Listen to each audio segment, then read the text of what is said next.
이 지금은 폐지되었지만 이 KBS에서 옛날에 이 다큐 3일이라는 프로그램이 있었습니다. 제가 즐겨봤기 때문에 제가 과거에 설교 예화로도 자주 썼었고, 청년부 사역을 할 때는 청년부 수련회 때 다큐 3일 보는 시간이 갖는 적도 있었습니다. 제가 굉장히 좋아했던 프로그램인데, 내용은 어떤 거냐면 이 PD가 어떤 지역에 가는 거예요. 뭐 예를 들어서 서울의 동대문 새벽시장에 3일간에 있었던 일. 그래서 3일 동안 사람들도 만나고, 사람들은 어떤 생각을 하고, 옷을 팔 때 무엇이 뭐 필요하고, 이런 것들을 취재하는 것이죠.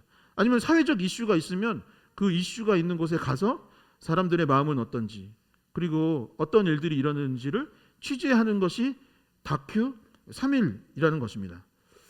2017년 7월에는 어떤 내용을 다뤘냐면 제주도 자전거 여행을 다뤘던 적이 있습니다. 7월 17일이었다고 하는데 방송이 아마 맞을 겁니다. 이 제주도에 가면은 자전거 길이 있대요. 혹시 가보신 적 있으세요? 예, 제주도를 갔는데 자전거는 안 탔을지 모르지만 이 해변을 따라가다 보면은 자전거 타고 가시는 분들을 아마 보게 될 것입니다. 거기가 이 제주도 자전거 길이라고 해요. 그런데 저는 이 방송을 보고서 너무 큰 감명을 받게 되었습니다. 한 할머니가 그 제주도 자전거 길을 가시는 거예요. 여러분, 제주도 자전거 길 어떨까요? 어떨까요?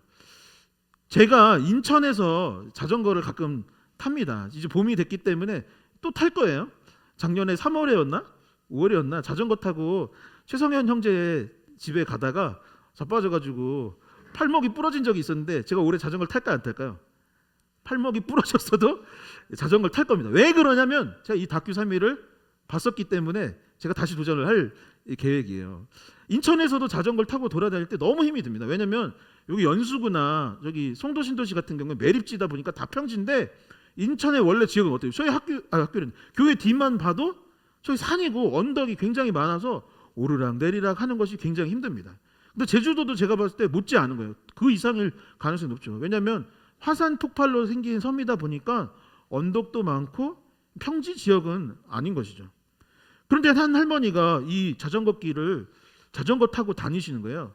그래서 PD가 가서 물어봤습니다. 어디서 왔어요? 여행 계획은 어떻게 되세요? 아마 요 정도 가지 않을까, 1코스에서 2코스 정도 가지 않을까 싶었는데, 이 할머니가 여행 계획을 얘기했는데 뭐였냐면, 나는 자전거를 타고 이 제주도 전체를 한 바퀴 도를 계획입니다 라고 이야기했던 거예요. 그래서 깜짝 놀랐던 거예요. 그래서 쫓아가서 보니까 언덕이 있는데, 저는 솔직히 말해서 언덕이 생기면 내립니다. 너무 힘든 거예요. 기아를 조절하다가 너무 힘들어서 자전거를 막 끌고 올라가고 그냥 천천히 걸어갈 때도 많이 있는데, 그러면서도 팔 부러졌어요. 끌고 가는 경우들이 참 많은데, 이 할머니는 이 언덕을 자전거 페달을 돌리면서 올라가는 거예요. 그래서 PD가 다시 가서 물었습니다. 할머니, 정말 이거 제주도 한 바퀴 도시겠네요? 그런데 연세가 어떻게 되십니까? 라고 물었던 거예요. 여러분, 이 사진에 몇 세라고 되어 있나요? 2017년 당시에 이 할머니의 연세가 91세였고 3일 동안 취재를 한 동안 정말로 이 할머니가 제주도를 한 바퀴 돌았습니다. 도시고 나서 제가 그거 보고서는 참 반성을 많이 했어요. 아유, 나는 나이도 젊은데 요 동네 한 바퀴도 제대로 못 도는데 나도 다시 열심히 운동을 해야겠다, 다시 한번 도전을 해봐야겠다라는 마음에 자전거를 정비하고, 올해도 이제 봄이 됐기 때문에 자전거를 탈 계획입니다. 제가 설교 시간에 여러 번 강조하는 거지만, 어떤 생각을 하고 사느냐, 어떤 마음을 품고 사느냐가 참 중요합니다. 삶을 살아가는데 어떤 마음, 어떤 생각을 품고 살아가느냐가 결국 나의 삶의 태도에 영향을 미치게 되고, 또 내 삶의 습관에 영향을 미치게 되는 것이죠. 여러분, 그렇다면 그리스도인들은 어떤 생각을 하고, 어떤 마음을 품고, 어떤 태도를 지니고, 어떤 생각을 하고, 어떤 습관을 지니며 살아가야 하겠습니까? 하나님께서 우리에게 어떤 마음을 품고 살아야 하는지를 알려주신 너무 귀한 말씀이 있습니다. 이사야 40장 31절의 말씀을 함께 큰 목소리로 봉독해 보도록 하겠습니다. 함께 읽겠습니다. 오직 여호와를 앙망하는 자는 새 힘을 얻으리니 독수리 날개치며 올라감 같을 것이요 다른 박질하여도 곤비하지 아니하겠고 걸어가도 피곤하지 아니하리로다. 아멘. 여러분 이 말씀이 뭘까요? 여러분 이 말씀을 생각하면서 이 말씀을 적용해서 한번 오늘 예배를 드려볼 거예요. 이 말씀을 적용을 해서 오늘 성경 봉독을 다시 한번 해볼 거예요. 여러분 이 말씀 생각하면서 한번 성경을 봉독한다면 어떻게 해야 될까요? 오직 여호와를 앙망하는 자는 샘을 어떤지 맞든지 이러겠습니까? 여호와를 앙망하는 자는 샘을 얻는데요. 그럼 어떻게 봉독해야 될까요? 자, 그 마음을 품고 한번 큰 목소리로 다시 한번 봉독해 보도록 하겠습니다. 함께 읽겠습니다. 오직 여호와를 앙망하는 자는 새 힘을 얻으리니 독수리가 날개치며 올라감 같을 것이요 다른 박질하여도 곤비하지 아니하겠고 걸어가도 피곤하지 아니하리로다. 아멘? 네? 아멘? 다시 아멘? 여러분 아멘. 여러분 하나님을 믿고 바라보는 자, 앙망하는 자는 어떠세요? 새 힘을 얻는 거예요. 근데 새 힘을 얻었는데 새 힘을 얻은지를 잊고 살아가는 거예요.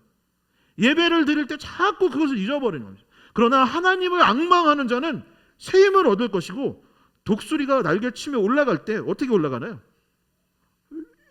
요렇게 올라가나요? 아니죠. 힘차게 새 힘을 얻고 독수리가 창공을 향해 올라가듯이 살아가는 것이 하나님을 앙망하는, 하나님을 믿고 살아가는 사람들의 삶이다라는 거예요. 그리고 어떻게 됐습니까? 다른 박질하여도 곤비하지 않고 걸어가도 피곤치 않을 것이다 라고 했습니다. 여러분 이 말씀을 새길 수 있기를 주님의 이름으로 간절히 축원합니다.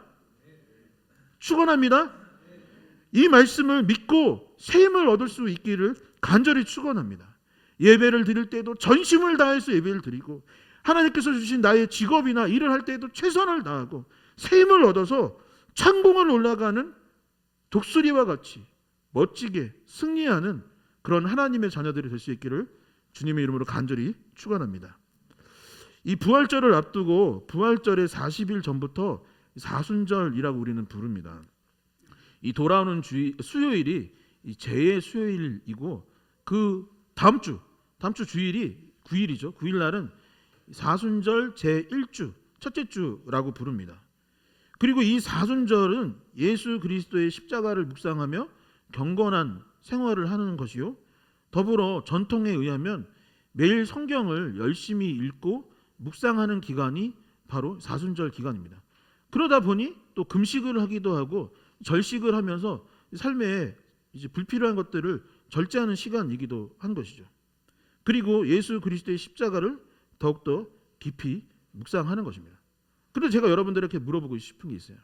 예수 그리스도의 십자가를 묵상하는 이 시기인데 그렇다면 죽음과 부활 중 우리는 어떤 것을 더 깊이 묵상하고 생각해야 하겠습니까? 사순절의 핵심이 여러분들은 무엇이라고 생각을 하세요? 그동안 어떻게 배우셨습니까? 사순절 날짜는 예수님의 죽음을 중심으로 사순절이 정해지는 것이 아닙니다. 이 기독교의 절기의 큰 핵심은 성탄절이고 다른 하나는 부활절인 거예요. 왜 그러냐면 예수 그리스도의 탄생을 기뻐하고 부활을 기뻐하는 것이 신앙에 있어서 양대 산맥이기 때문에 이 두 절기를 중심으로 나머지 날짜들이 정해지는 거예요. 다시 말해서 사순절은 무엇을 기준으로 날짜를 정하느냐? 부활절이 언젠가를 정하고 그 앞에 40일을 사순절로 보내는 것이기 때문에 사순절에 있어서 결론, 핵심은 사실은 십자가 죽음도 있지만 부활이 핵심이다라고 볼 수 있는 것입니다. 이는 신앙에 있어서도 마찬가지죠. 예수님이 만약에 죽으신 것이 핵심이라면 2000년 전 한 의로운 삶을 살았던 청년이 좋은 삶을 살아가고 좋은 말씀을 전하다가 안타깝게 죽은 것으로 끝나겠지만 예수 그리스도가 하나님 아버지의 아들이요 우리의 구원자요 성자 하나님일 수 있는 가장 핵심적인 이유는 바로 그분이 죽으신 뿐만 아니라 부활하신 하나님이시기 때문인 것입니다. 그런데 여러분 어떻습니까? 많은 교회와 그리스도인들이 사순절이 되고 고난 주간을 보내는 가운데 슬픔에 잠겨 지냅니다. 40일이나 슬픔에 잠겨 있는 거예요. 일주일 내내 고난 주간이라고 계속 슬퍼만 해야 되는 것처럼 예배 시간마다 눈물 흘리면서 안타까워만 하는 것입니다. 여러분, 물론 그것이 틀렸거나 잘못됐다는 얘기는 아닙니다. 예배 때 눈물도 흘리고 또 감격도 해서 또 할 수도 있죠. 슬퍼할 수도 있고 할 수도 있는 것입니다. 그러나 아까 말씀드렸던 것이 십자가의 핵심, 신앙의 핵심, 결론은 무엇이냐? 죽음이 아니라 부활이라는 사실을 우리는 기억해야 합니다. 죽음의 절망이 아니라 부활의 희망을 품어야 한다라는 것이죠. 올해 사순절을 보내는 동안 그리스도의 십자가를 생각하고 그 십자가의 결론이 무엇인지를 묵상할 수 있는 시간이 될 수 있었으면 참 좋겠습니다. 지금 사순절을 보내게 되겠지만 그 결론이 결국 부활이라는 것을 중요하게 생각을 하며 다시 한번 희망을 품고 힘차게 새 힘을 얻는 시간을 사순절로 보낼 수 있었으면 좋겠습니다. 특별히 오늘 우리가 함께 봉독한 말씀은 마침 우리가 계속 요한복음을 차례차례 묵상하고 있는데 이 사순절을 시작하기에 앞서서 오늘 말씀은 무엇이냐면 다름 아닌 부활에 관한 이야기입니다. 이 말씀을 함께 묵상하고 깊이 새겨서 뜻깊은 사순절이 되어지고 또한 이 말씀이 전하는 바가 무엇인지를 더욱더 깊이 묵상하고 부활의 소망을 품고 새 힘을 얻기로 결단할 수 있는 저와 여러분들 될 수 있기를 주님의 이름으로 간절히 축원합니다. 축원합니다. 축원합니다. 여러분, 오늘 말씀은 첫 번째 우리에게 슬픔과 두려움에 빠진 사람들에 관한 이야기를 전해주고 있습니다. 예수님께서 십자가 고난을 받고 죽음을 당하신 후에 사람들이 어떤 마음을 품었느냐? 부활을 믿지 못했던 거예요. 부활을 생각하지 못했던 거예요. 신앙의 핵심, 예수님께서 그동안 전하신 말씀의 핵심이 부활이라는 것을 참 여러 차례 전하셨는데 제자들은 그 순간 그것들을 잊어버리고 슬픔과 두려움에 빠져 허우적거리고 있다라는 것을 오늘 본문이 말씀하고 있는 것이죠. 요한복음 20장 13절에서 15절의 말씀을 제가 읽어보도록 하겠습니다. 천사들이 이르되 여자여 어찌하여 우느냐? 이르되 사람들이 내 주님을 옮겨다가 어디에 두었는지 내가 알지 못함이니이다. 이 말을 하고 뒤를 돌이켜 예수께서 서 계신 것을 보았으나 예수이신 줄을 알지 못하더라. 예수께서 이르시되 여자여 어찌하여 울며 누구를 찾느냐 하시니 마리아는 그가 동산지기인 줄 알고 이르되 주여 당신이 옮겼거든 어디 두었는지 내게 이르소서 그리하면 내가 가져가리이다 라고 되어 있습니다. 여러분, 마리아가 예수님의 무덤에 가게 되었던 것입니다. 그런데 예수님의 시체가 보이지 않았던 거예요. 예수님께서는 이미 제자들에게 또 마리아에게 많은 사람들에게 이미 내가 죽음을 맞이하였지만 그것이 끝이 아니고 부활하게 될 것이라는 것을 여러 차례 아까 말씀드린 것처럼 했습니다. 그러나 이들의 마음속에는 어떤 것이냐? 죽은 자가 살아날 것이라는 것을, 부활이 있다라는 것을 믿을 수가 없는 거예요. 의로운 예수 그리스도가 선한 삶을 살다가 죽은 것까지는 알겠는데 부활은 믿기지가 않는 거예요. 왜냐하면 부활한 사람 단 한 사람도 없는데 그것을 믿을 수가 없는 거예요. 마리아 역시 마찬가지예요. 믿지 않으니 어떻게 됐을까요? 시체가 없어졌는데 누가 훔쳐간 거라고 생각을 한 거예요. 내가 사랑하는 예수님의 이 시체를 누가 가져갔구나라고 생각을 했던 거예요. 그래서 어떻게 됐느냐? 눈물을 흘리며 울고 말았다 라고 되어 있습니다. 얼마나 그 슬픔이 극심하였는지 천사가 왔어요. 두 천사가 왔는데 천사인지를 알아보지 못했다라고 됐습니다. 그리고 예수님이 곁에 서 있는데 예수님이 곁에 서 있는 것을 마리아가 알아보지 못했다라고 되는 거예요. 여러분, 슬픔에 잠기면 어떻게 됩니까? 너무 슬프고 너무 힘들면 지금 일어나는 일들이 어떤 건지도 분간할 수 없게 됩니다. 너무 슬프면 내가 무엇을 해야 되는지 깨닫지도 못하게 되는 거예요. 너무 슬프면 좌절에 빠지기 마련인 것입니다. 그래서 옆에 천사가 있어도 천사를 알아보지 못하고 예수님이 옆에 계셔도 예수님을 알아보지 못하고 착각을 하여서 이 사람이 동산지기인가 보다 했던 것이죠. 그래서 알아보지도 못하고 깨닫지도 못했던 것입니다. 마리아만 그랬을까요? 아닙니다. 제자들도 마찬가지였습니다. 19절과 25절은 함께 같이 봉독해 보도록 하겠습니다. 함께 읽겠습니다. 이날 곧 안식 후 첫날 저녁 때에 제자들이 유대인들을 두려워하여 모인 곳에 문들을 닫았더니 예수께서 오사 가운데 서서 이르시되 너희에게 평강이 있을지어다. 25절입니다. 다른 제자들이 그에게 이르되 우리가 주를 보았노라 하니 도마가 이르되 내가 그의 손에 못자국을 보며 내 손가락을 그 못자국에 넣으며 내 손을 그 옆구리에 넣어보지 않고는 믿지 아니하겠노라 하니라. 아멘. 여러분, 부활을 마리아가 믿지 못했어요. 그래서 눈물을 흘리며 슬픔에 잠겼어요. 그래서 분간하지를 못했던 것입니다. 제자들은 어떻게 했느냐? 예수님 계속 붙어 다니고 예수님의 영적인 능력들을 보았고 또 제자들이 파송되었을 때 하나님의 힘을 성령 충만함을 받아서 여러 기적들을 베풀었어요. 제자들 역시. 근데 지금 제자들이 어떻게 됐냐? 부활을 믿지 못하니까 19절에 이르기를 두려워하였다라고 되어 있어요. 두려워하였다. 내가 예수님의 제자인 것을 만약에 저 사람들이 알아보면 어떻게 되지? 라고 하면서 두려워했던 거예요. 유대인들이 나를 알아보면 어떡하지? 그게 두려웠던 거예요. 로마 사람들이 나를 알아보면 어떻게 하지? 그래서 두려웠던 거예요. 두려움에 빠지니까 어떻게 됐냐면 문을 닫았다라는 거예요. 그리고 밖으로 나가지 않았다라고 해요.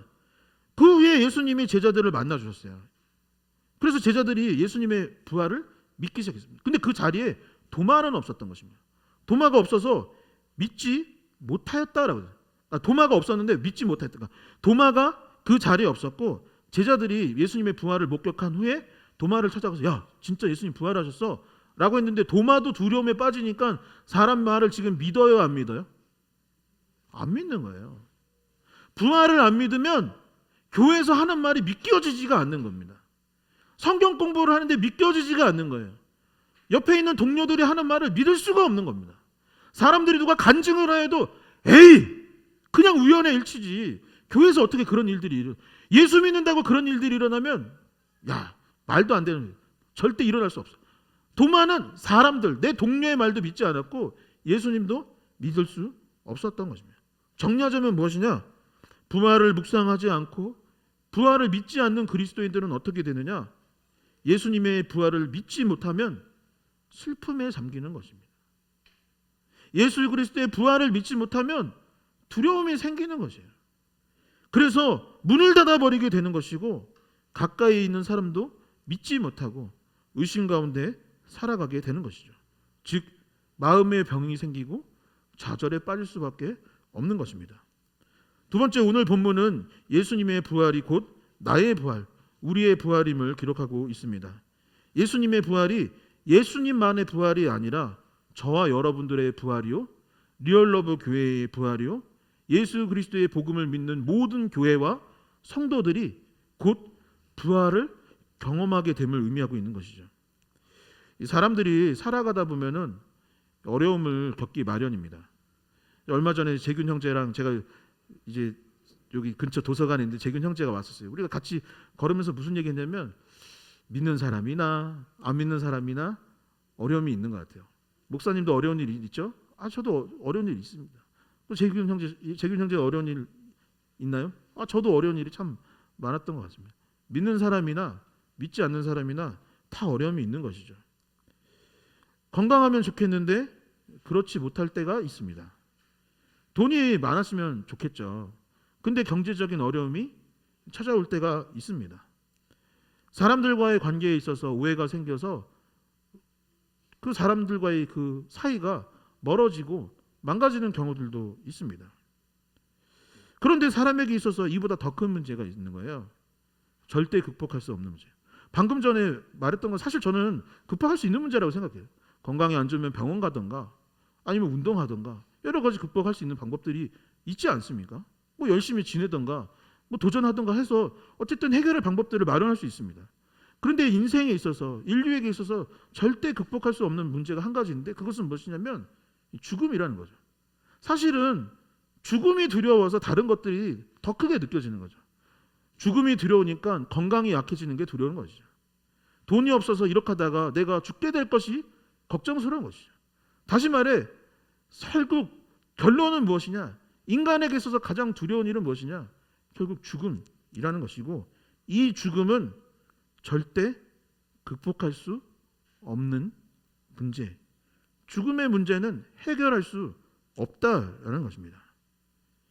아무리 과학이 발달하고 아무리 좋은 방법들이 생겨도 수명이 조금 길어질 수 있을지는 모르지만 죽음을 극복한 어떤 사례도 아직까지는 없는 것입니다. 그런데 예수님은 이 죽음의 문제를 극복하시고 해결하여 주셨던 것이죠. 다시 말해 부활을 하신 것입니다. 그래서 막달라 마리아를 만나셨고 다른 제자들을 만나셨고 의심하는 도마에게 내가 살아났다라는 것을 보여주셨던 것입니다. 그리고 고린도전서 15장 6절을 보게 되면 12 제자뿐만 아니라 500여 형제들이 예수 그리스도가 부활하신 것을 직접 목격하였다라고 되어 있어요. 여러분 지금은 인구가 많아서 500명이 작은 인원인 것 같지만 당시 인구 밀도를 생각한다면 500명은 굉장히 많은 숫자였던 것입니다. 그런데 이 500명이 부활을 경험하니까 어떠냐? 이것을 직접 경험한 사람들은 이것이 진실이고 진리라는 것을 믿기 때문에 자신의 목숨도 아끼지 아니하면서 이 부활의 복음을 전하였고 더러는 순교하는 사람들도 있었던 것이죠. 그런데 중요한 것이 있습니다. 예수님의 부활이 예수님으로 끝나지 않았다라는 것입니다. 예수님 와 저분은 참 대단한 분이다. 저분은 부활하신 하나님이시다 라고 끝난 것이 아니라 성경은 그 부활이 어디로 이어지냐면 우리가 신앙생활하고 믿음 생활을 하는 이유는 무엇이냐면 우리가 믿음으로 말미암아 예수 그리스도를 믿으면 그 부활의 예수 그리스도의 그 놀라운 능력이 누구한테 임하는 거예요? 누구한테 임할 것 같아요? 우리가 믿으면 어디로 그게 이어지는 거예요? 어디로? 그냥 예수님 부활했다. 그리고 나랑 무슨 상관이야? 라고 하는 것이 아니라 우리가 교회에 출석하고 예수 그리스도를 믿는 결론, 핵심은 무엇이냐? 함께 고백해 보겠습니다. 예수님 부활, 마음에 손을 얹고 나의 부활, 예수님 부활. 자 손을 펼치고 우리의 부활. 다시 한번 예수님 부활, 나의 부활. 예수님 부활, 누구의 부활? 우리의 부활이라는 것입니다. 요한복음 16장 19절에서 23절의 말씀이 있는데 이 말씀이 새겨지도록 큰 목소리로 함께 같이 봉독해 보도록 하겠습니다. 함께 읽겠습니다. 예수께서 그 묻고자 함을 하시고 이르시되 내 말이 조금 있으면 나를 보지 못하겠고 또 조금 있으면 나를 보리라 하므로 서로 문의하니라. 내가 진실로 진실로 너희에게 이르노니 너희는 곡하고 애통하겠으나 세상은 기뻐하리라. 너희가 근심하겠으나 너희 근심이 도리어 기쁨이 되리라. 여자가 해산하게 되면 그때가 이르렀으므로 근심하나 아기를 낳으면 세상에 사람 난 기쁨으로 말미암아 그 고통을 다시 기억하지 아니하느니라. 지금은 너희가 근심하나 내가 다시 너희를 보리니 너희 마음이 기쁠 것이요 너희 기쁨을 빼앗을 자가 없느니라. 그날에 너희가 아무것도 내게 묻지 아니하리라. 내가 진실로 진실로 너희에게 이르노니 너희가 무엇이든지 아버지께 구하는 것을 내 이름으로 주시리라. 아멘. 아멘. 아멘. 여러분 방금 읽은 말씀에 보면은 이게 말씀이 어디냐면 이번 주 큐티 말씀이에요. 이게 사실은 이 고별 설교 때 예수님이 십자가 잡히시기 전에 제자들을 불러다가 앞으로 어떤 일들이 일어나게 됐고 너희에게 무슨 축복이 있을지를 알려주시는 내용이 이 16장의 말씀입니다. 19절을 보면 뭐라고 되냐면 예수님께서 조금 있으면 나를 보지 못하겠지만 또 조금 있으면 나를 다시 보게 될 것이에요. 이게 무슨 말이냐? 예수님이 죽음을 맞이하게 될 것이지만 그것이 끝난 것이 아니라 나는 부활하게 될 것이다 라고 합니다. 그리고 부활의 결과는 무엇이냐? 애통함. 사람이 죽고 낭망해하고 좌절하면 애통하죠. 그런데 애통함이 변화해서 무엇이 된다고요? 기쁨이 되는 것입니다. 근심을 갖고 살아가죠. 근데 예수 그리스도의 부활을 믿으면 어떻게 돼요? 또 기쁘다라고 되는 것입니다. 여자가 해산을 앞두고 근심하나 그것이 지나면 기뻐하고 고통을 기억하지 않는 것과 같은 것이 부활이다라고 되어 있습니다. 저와 여러분들의 마음이 기쁨이 넘치고 그 기쁨을 빼앗을 자가 없다라고 되어 있습니다. 여러분 19절, 23절을 한번 다시 한번 읽어볼까요? 23절 같이 한번 읽어보겠습니다. 하나, 둘, 셋. 그날에는 너희가 아무것도 내게 묻지 아니하리라. 내가 진실로 진실로 너희에게 이르노니 너희가 무엇이든지 아버지께 구하는 것을 내 이름으로 주시리라. 아멘. 여러분 우리에게 어떤 축복을 주시느냐? 저와 여러분들이 예수님의 부활이 나의 부활이 되는 거예요. 그리고 그 부활을 믿는다는 것은 곧 그 부활을 허락하신 하나님을 믿는다라는 거예요. 하나님을 믿고 부활을 믿게 되었더니 어떻게 되느냐? 하나님과 우리가 더욱더 점점 친밀한 사이가 되는 거예요. 그래서 친밀한 가운데 하나님께 간구를 했던 거예요. 그러면 어떻게 될까요? 예수 그리스도의 이름으로 그것을 들어주신다, 안 들어주신다? 들어주신다는 거예요. 우리의 기도에 귀를 기울이시고 우리의 기도에 응답하여 주시는 분이 바로 하나님이 될 때. 무엇을 할 때? 부활을 믿을 때. 온전한 부활의 복음을 믿을 때 그 일들이 이루어진다는 것입니다. 절대 극복 못하는 문제, 죽음을 이기신 예수님이 우리에게 동일한 부활의 축복을 허락해 주십니다. 예수님이 우리가 교회에서 항상 이런 얘기하죠. 부활의 첫 열매가 되었다면. 그럼 다음 열매는 누구죠? 저와 여러분들인 것입니다.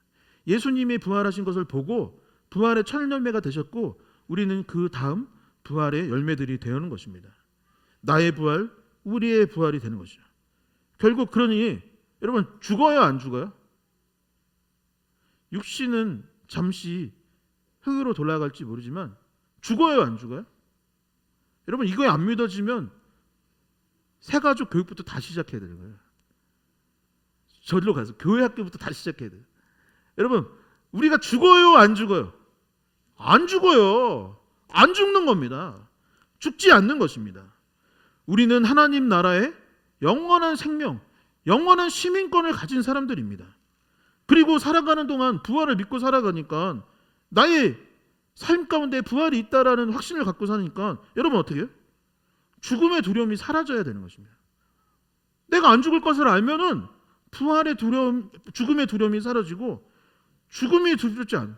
가장 심각한 문제가 죽음인데 죽음이 두렵지 않으니 다른 사건, 다른 어려움은 두려워할 일도 아닌 것입니다. 여러분, 우리가 죽음마저 극복한 존재들이 되어지니 능치 못함이 있습니까? 없습니까? 없는 것입니다. 능치 못함이 없는 것이에요. 우리가 승리하겠습니까? 못하겠습니까? 승리하는 거예요. 자, 저를 한 번 더 쳐다보세요. 그러니까 눈빛이 어떻게 해야 돼? 그리스도인의 눈빛은. 이거 아닌 것입니다. 그리스도인의 눈빛은 빛날 수밖에 없는 것입니다. 히브리서 11장 38절의 말씀도 한번 같이 읽어보도록 하겠습니다. 함께 읽겠습니다. 이런 사람은 세상이 감당하지 못하느니라. 아멘. 여러분 다시 고백해 볼게요. 예수님 부활, 마음에 손을 얹고 나의 부활, 예수님 부활, 우리의 부활, 예수님 부활, 나의 부활, 예수님 부활, 우리의 부활. 말씀을 정리하도록 하겠습니다. 제가 뭐 부활절이나 설교 예화로 자주 쓰는 예화 중에 하나인데요. 아마 저랑 같이 신앙생활 하신 분들은 그때 그 얘기 또 하시네 할지도 모르겠어요. 한 미국인 목사님이 한국교회에 왔는데 성도들이 매번 울더랍니다. 그래서 큰 감명을 받고 돌아가셨대요. 예수님 참 이렇게 사랑하나 보다. 이렇게 어떻게 한국교회 성도들은 매번 울까? 이런 생각을 했던 것이죠.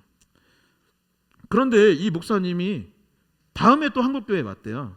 다음에 또 한국교회 왔는데 한국교회 성도들이 예배 시간에 어떻게 하고 있었을까요?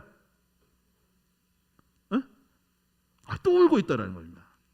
예배 참석할 때마다 한국교회 성도들은 맨날 울고 슬퍼하더래요. 그래서 그 미국인 목사님이 아이고 큰일 났다. 우리가 복음을 전할 때 반만 전했나 봐. 예수님이 죽으신 것만 듣고 한국교회 성도들은 부활한 얘기는 모르나 보다. 왜 맨날 저렇게 울고 맨날 저렇게 슬퍼하고 애통해야 할까? 라는 생각을 했다라는 것이죠. 여러분 이제 사순절입니다. 예수 그리스도의 십자가를 묵상하고 다른 때보다 더욱더 경건하게 지내는 시간이 이제 시작됩니다. 그런데 십자가는 무엇입니까? 죽음입니까? 슬픔입니까? 우울함입니까? 눈물입니까? 아닙니다.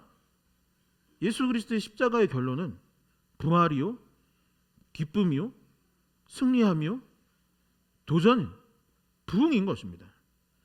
십자가를 앞두고 주님은 다음과 같이 제자들한테 얘기했어요. 십자가를 지시기 직전에 이 고별 설교 아까 말씀하셨던 16장 마지막 절에서 뭐라고 하셨냐면 요한복음 16장 33절의 말씀을 전에도 한번 같이 읽었던 것 같은데 같이 큰 목소리로 읽어보도록 하겠습니다. 함께 읽겠습니다. 이것을 너희에게 이르는 것은 너희로 내 안에서 평안을 누리게 하려 함이라. 세상에서 너희는 환난을 당하나 담대하라. 내가 세상을 이겼노라. 여러분, 십자가는 부활입니다. 십자가의 결론은 부활입니다. 십자가의 결론은 죽음이 아니라 부활인 것입니다. 그리고 주님의 부활이 곧 나의 부활이요, 예수 그리스도의 부활이 우리의 부활입니다. 그러니 성도 여러분, 날마다 죽지 마시고 날마다 부활하시기를 바랍니다. 날마다 지지 말고 세상을 이기시기를 바랍니다. 슬픈 눈물 그만 흘리고 눈의 총명함을 다시 회복하고 빛나는 인생을 살아갈 수 있기를 주님의 이름으로 간절히 축원합니다. 승리하는 리얼러브 교회의 성도님들이 되시기를 주님의 이름으로 간절히 축원합니다. 축원합니다. 축원합니다.